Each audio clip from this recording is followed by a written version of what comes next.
¿Qué tal? Un gran saludo a todos ustedes. Bienvenidos a nuestro canal Últimas Noticias Venezuela. Hoy quise analizar las opciones que tiene Guaidó de cara a lo que resta de temporada, a lo que resta en los próximos días, en las próximas semanas. Muy importante porque Guaidó efectivamente, como lo hemos venido analizando en los anteriores videos, ha perdido bastante fuelle, ha perdido fuerza de calle e incluso distanciamiento de muchos países, distanciamientos de medios de comunicación que antes lo llamaban por la calle del medio el presidente interino, el presidente de Venezuela. Ya ni eso está pasando. Eso lo sabe la oposición, lo sabe el gobierno y lo saben los sectores independientes del país, que ya Guaidó ha pasado de ser una opción tibia, o pasó de ser una opción alegre, una opción fuerte, a tibia, y no se sabe si este desdoblaje va a continuar en los próximos días. De eso, de cuáles son los escenarios, de cuáles son las perspectivas, de qué es lo que puede hacer Guaidó, de qué va a hacer Estados Unidos, de cuáles son las cartas del gobierno, me gustaría conversar de manera breve para que usted también se pueda ilustrar, podamos compartir puntos de vista, podamos analizar en el contexto, poniendo como siempre las informaciones en las cartas sobre la mesa. Nada de estar vinculando un periodismo cizañero, un periodismo de chisme, un periodismo de trinchera, un periodismo agresivo, un periodismo distante de la realidad, un periodismo fuera del círculo de la verdad, un periodismo que se distancia de lo que son los cánones normales de nuestra profesión. No, nada de eso. Nuestro canal se basa, se pivotea sobre la concreción de una información transparente, pura, analizada e interpretada de manera balanceada, equilibrada. Y partiendo de eso, no se puede decir ahorita mismo que el gobierno tiene una victoria ya sobre la mano. Es verdad, ha sacado cierta ventaja, ha tenido mayor efectividad en sus jugadas, en sus apuestas, y hay que también decir que Estados Unidos no está acostumbrado a perder en estas lides. Estados Unidos se sabe efectivamente que hasta los momentos va perdiendo el juego con Maduro. Eso lo saben los estrategas de los Estados Unidos y lo saben a lo interno, porque ustedes saben que Estados Unidos tuvo que tomar la oposición venezolana toda en su conjunto para poder maniobrar de manera efectiva, porque había sido varios los intentos en distintas temporadas, en distintos años, con distintos actores, y siempre se conseguía con el bloque cohesionado y pétreo de Maduro y antes Chávez.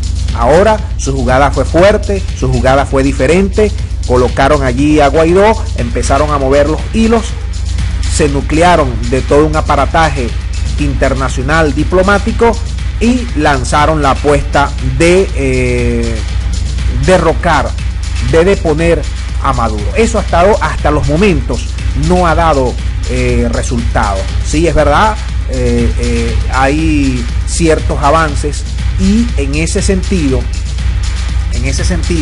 Guaidó es ahora mismo la única esperanza que tiene sus seguidores y que tiene los Estados Unidos. No hay otro.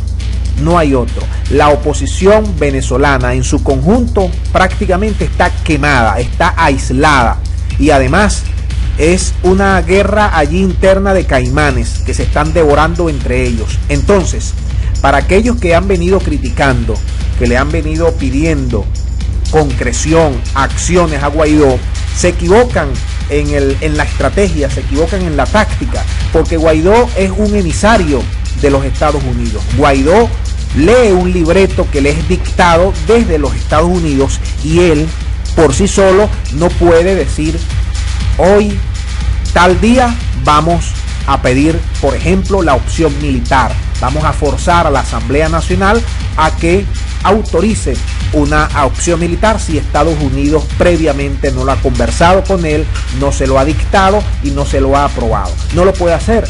efectivamente él puede, de cara a su electorado, de cara a las presentaciones, debe mantener esas expectativas, debe mantener ese concierto de querer darle a la masa lo que ellos están pidiendo en un momento determinado, y por eso de forma estratégica lo ha dicho: sí, yo voy a invocar el artículo 187, pero no en el plano concreto no lo ha hecho. Ustedes se acuerdan los primeros días de enero, cuando se le pedía a Guaidó de una buena vez que se proclamara. Guaidó no pudo hacerlo hasta que Estados Unidos dio la orden, dijo: ya tenemos todos preparados, ahora el 23 de enero te lanzas y te proclamas en una plaza determinada, y después nosotros vamos a asumir el control de todo lo que venga además. Esos eran los cálculos, pero todos esos cálculos ya lo hemos explicado en videos anteriores, y en este no lo vamos a hacer en extenso.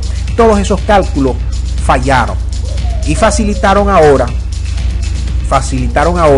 que un reagrupamiento de las estrategias de parte de los Estados Unidos de cara a resolver ahora un problema mucho más serio que cuando comenzó todo el día 5 de enero. ¿Por qué mucho más serio? Primero, porque Guaidó está severamente tocado desde el punto de vista de la popularidad, de la credibilidad y de la esperanza. Segundo, porque Rusia y China tomaron delantera.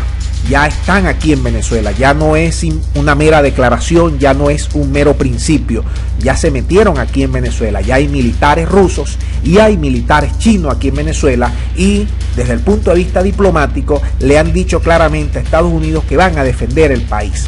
Ahora, fíjense lo que está pasando y lo que yo he venido explicando. Rusia, de alguna u otra forma, le está pasando factura a los Estados Unidos con lo sucedido en Ucrania. En Ucrania, Estados Unidos fue y se metió en la zona de influencia rusa y alentó a Ucrania y sacó esa ficha para su favor. Ahora Rusia se está metiendo en la zona de influencia estadounidense, lo que llaman comúnmente, despectivamente, el patio trasero en América Latina, y está aquí para decirle desde el punto de vista geopolítico que ellos también están dispuestos a jugar y que no tienen miedo. Y eso es una afrenta muy grande que tienen los Estados Unidos, un problema serio verdaderamente, y es por eso que tienen que retirarse para ver de qué manera pueden venir en los próximos días y en los próximos momentos. Ustedes saben, amigos míos, que el ataque de la economía y también la ineficiencia llevada a cabo por el gobierno de Maduro no ha dado los resultados esperados en los Estados Unidos, aun cuando muchos de sus voceros dicen que los verdaderos resultados del bloqueo van a comenzar a percibirse a partir del mes de mayo. Bueno, sin embargo, esto tiene más o menos 2 años que se ha venido poco a poco estableciendo sanciones, bloqueos, cuentas nacionales que se están ya apropiando de parte de los Estados Unidos, y Maduro sigue allí. No te voy a decir tan fuerte como antes, pero sigue allí. Y tenemos un caso en que la clase media es la que se está movilizando. La clase media y la clase alta son los mayores ventiladores, impulsores de este programa de Guaidó, y no parecen tener la suficiente fuerza popular para destronar a Maduro. Porque históricamente en los procesos sociales, la clase media y la clase alta, lo sabemos por años de estudios en distintos países, no tumban gobierno. Eso lo sabemos.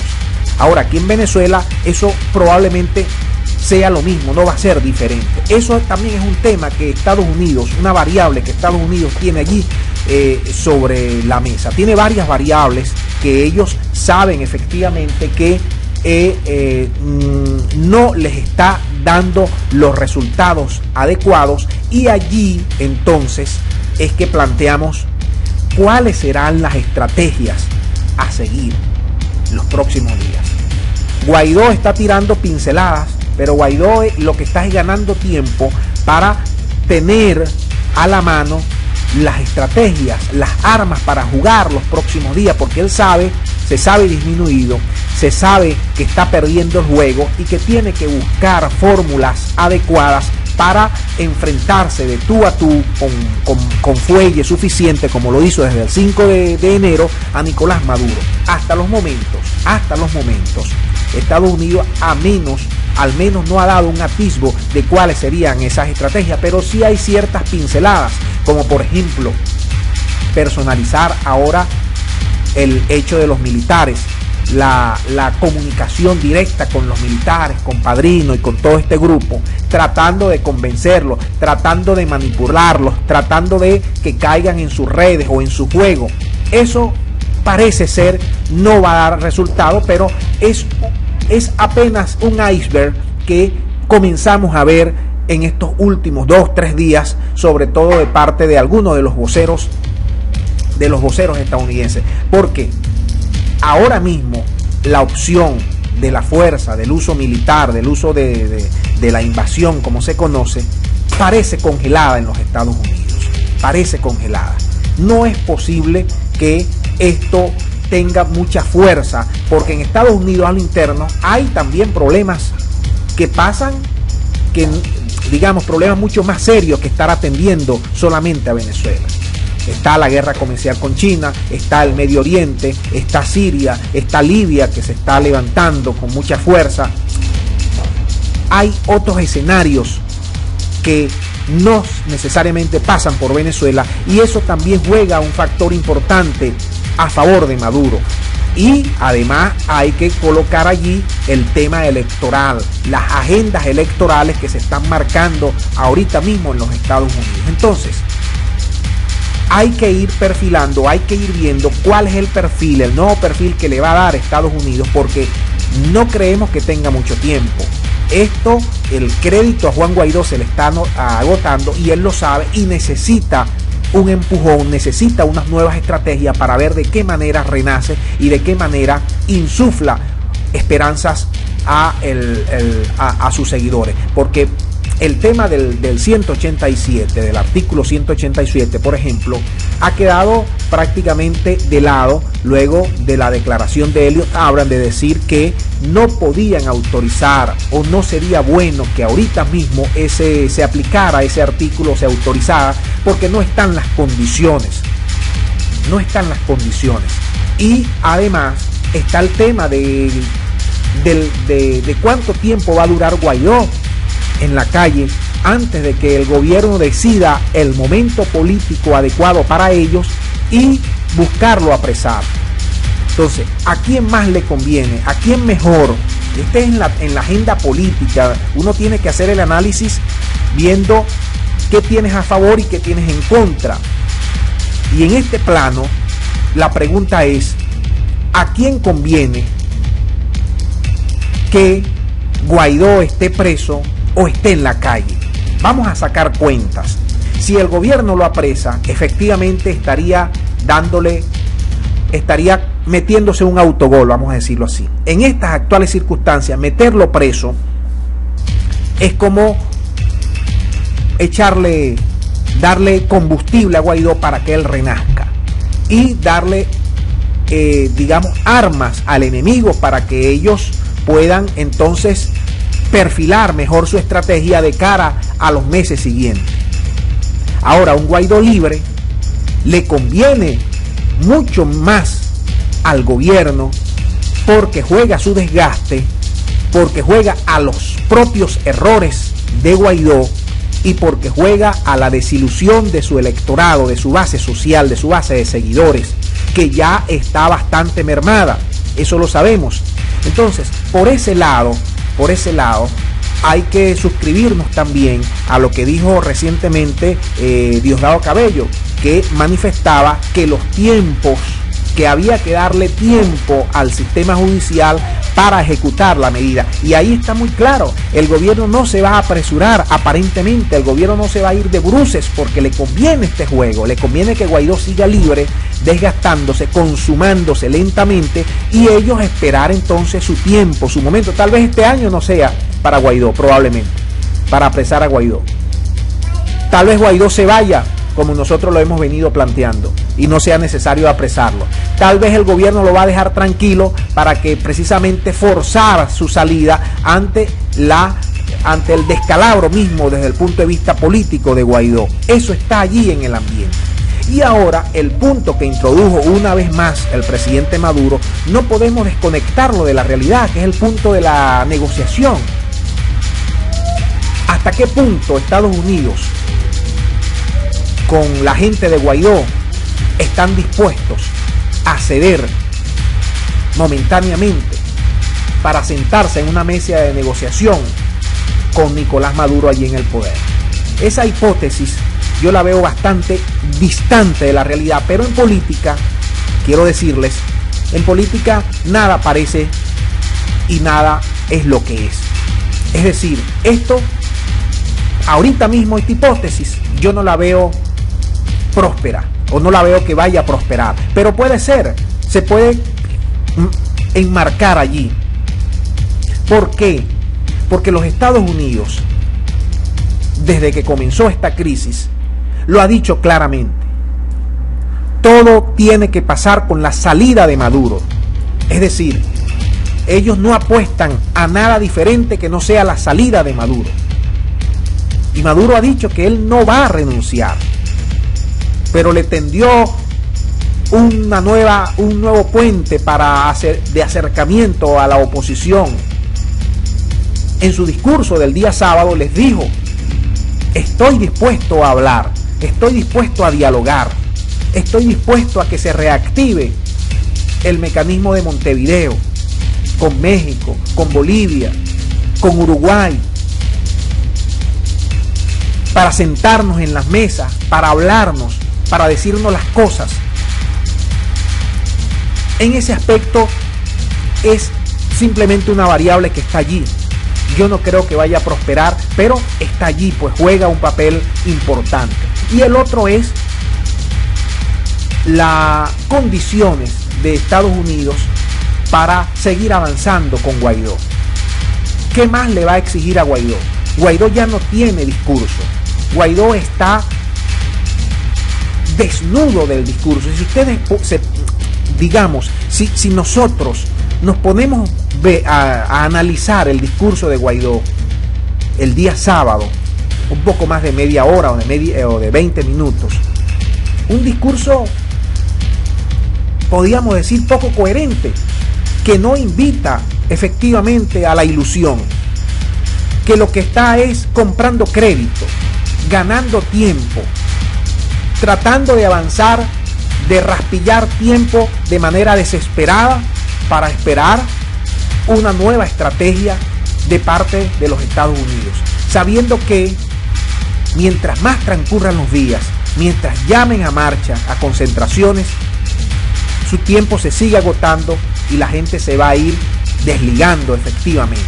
Él lo sabe, sus asesores lo saben los Estados Unidos, lo sabe el gobierno nacional, y nosotros, que no tenemos nada que ver ni con Guaidó ni con el gobierno nacional, lo hacemos desde el punto de vista periodístico, lo estamos viendo. Allí está una realidad latente, y los amigos opositores que se niegan a verla muchas veces tienen que ser lo suficientemente educados para entender que hay una realidad en la cual Guaidó viene en picada, en la cual Guaidó no está progresando, en la cual Guaidó no está cumpliendo los objetivos y que necesita efectivamente saldar deudas con su electorado, necesita ilusionarlos, necesita nuevas realidades y nuevas experiencias. Entonces, sí, es verdad, Guaidó es lo que es, pero es lo mejor que tiene ahorita la oposición. Eso también hay que decirlo. La oposición no era la nada, como decía el gobierno antes de esto. Guaidó asumió con coraje, se prestó al juego de los Estados Unidos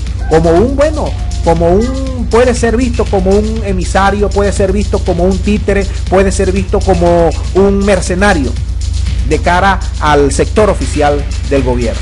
Pero de cara a su electorado es como un patriota, es un hombre que está dispuesto al servicio del país, que se está sacrificando por futuros o mejores intereses para la patria, por un colectivo mejor. Miren, amigos, aquí en Venezuela, el problema no es tanto Guaidó, los Estados Unidos, Maduro. Yo lo he dicho desde hace muchos años. El problema es un problema de clase, de lucha de clases. De lucha de clases. En el fondo es eso, de lucha de clases. Y más allá de lo que se le pueda cuestionar ahorita mismo a Guaidó, por lo menos le dio ese impulso necesario a mucha gente, levantó el ánimo. Y en muchos momentos se creyó que Guaidó estaba cerca de lograr la victoria. Ahora se cree que está muy lejos, o está lejos, o se está separando de esa victoria. ¿Cómo harían? ¿De qué manera Estados Unidos puede conseguir otro personaje como Guaidó? No parece estar las condiciones dadas. Entonces, ahorita mismo, lo mejor que tiene la oposición de cara a sus intereses, vamos a decirlo así, es Juan Guaidó. Porque el sector que apoya a Juan Guaidó, sector, vamos a denominarlo, si me permiten la expresión, de extrema derecha, el sector ganado, que no quiere nada con todo lo que se parezca a chavismo, pero tampoco quiere nada con todo lo que se parezca a la oposición anterior a Guaidó, es decir, los Ramos Alup, los Claudio Fermín, los Adeco, los Copellanos, los Manuel Rosales, los Capriles, el resto pues del entramado político de la oposición en Venezuela. Y esto también lo aísla de una buena parte de la población venezolana que adversa al gobierno. Esto no es bueno porque termina dividiendo en varias partes el sector opositor, y ello también se puede explicar por qué se han perdido tantas elecciones dentro de la oposición, teniendo muchas veces en momentos oportunos, en momentos adecuados, mayoría. Entonces, este análisis es, en conclusión, para decir que Guaidó necesita urgentemente nuevas estrategias para conectar otra vez con su realidad, para ilusionar otra vez con su público.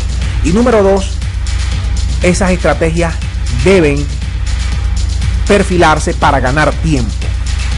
Y de cara al gobierno, ellos están, no voy a decir que están tranquilos, porque la situación económica también juega un rol importante en contra del gobierno, pero de cara a la oposición, el gobierno está en calma, vamos a decirlo así. Está esperando su momento para atacar de manera definitiva y colocarle a Guaidó los ganchos, como decimos popularmente en Venezuela. Esos son los dos sectores. Vamos a analizarlo próximamente para ver si Estados Unidos termina de develar cuáles serían los próximos pasos a dar y insuflar mayor esperanza al colectivo opositor. Déjenme sus puntos de vista, si creen que Guaidó ya se desinfló y ya no lo va a salvar nadie, si creen que Guaidó es lo único que tiene la oposición, si estoy equivocado, si creen que la oposición es más allá de Guaidó, que debe marchar hacia una oposición dialogante, hacia una oposición más patriótica, más nacionalista, que enfrente al gobierno nacional con proyectos sin injerencia de Estados Unidos, sin el tutelaje de los Estados Unidos, o si creen que se necesita urgentemente la intervención militar para acabar con el régimen de Maduro y para colocar allí entonces a la extrema derecha a gobernar y para transformar el país. ¿Ustedes creen en la extrema derecha? ¿Creen que la extrema derecha en Venezuela está pendiente o va a estar pendiente de las políticas de los pobres o de las políticas para todo el país, o solamente son para sus sectores, para sus empresas, para darle cabida a todas las transnacionales a nivel internacional? Déjenme sus puntos de vista para seguir analizando este complejo tema venezolano. Muchas gracias y hasta la próxima.